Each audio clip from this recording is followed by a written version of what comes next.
ஈரோடு, திருவண்ணாமலை, இது போன்ற கள்ளக்குறிச்சி, இன்னும் ஒரு சில பகுதி அதை சார்ந்துள்ள பகுதிகளுக்குடைய விவரம் அதில் வரும். சென்னை மண்டலம் 3வது மண்டலம். ஏற்கனவே உங்களுக்கு டெல்டா பகுதி தெரிவிச்சுட்டேன்.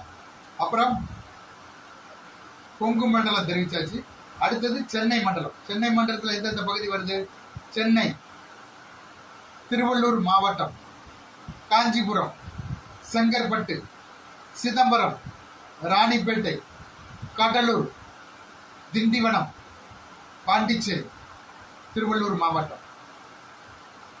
இந்த பகுதியிலிருந்து யாராட்ட பதிவு வந்தா சென்னை மண்டலத்தில் நாங்கள் என்ன. அடுத்தது தென் மண்டலம். தென் மண்டலத்தில் யார் எந்த தென் மண்டலத்தில் நீங்க ஒருவேளை நான் உங்களை இணைச்சா தென் மண்டலத்துல இருந்து யாராவது வந்தா பதிவு பண்ணா இந்த மண்டலத்துல இருந்து தனி மண்டலம் இருக்கு. தேனி, திண்டுக்கல், மதுரை, ராமநாதபுரம், விருதுநகர், அப்புறம் திருநெல்வேலி, சிவகங்கை மாவட்டம், காரைக்குடி சிவகங்கையில் வந்திருக்கு. புரியுதா?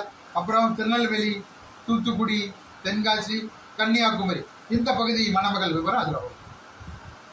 4 மண்டலமா ஏன் பிரிச்சிருக்கோம் சொன்னா, ஒரு பதிவை எல்லா மண்டலம் சொல்லி நம்ம ஒரே இதுல போடும்போது தமிழ்நாடு முழுவதும் உள்ள மணமகள் ஒரே மணமகளை எல்லாரும் கான்டாக்ட் பண்ணும்போது அவங்க வேண்டாம் சொல்லிட்டு ஓடிக்கிறாங்க. இவ்வளவு போன வருதான் சொல்லி வேண்டாம் சொல்லிட்டு ஓடிக்கிறாங்க.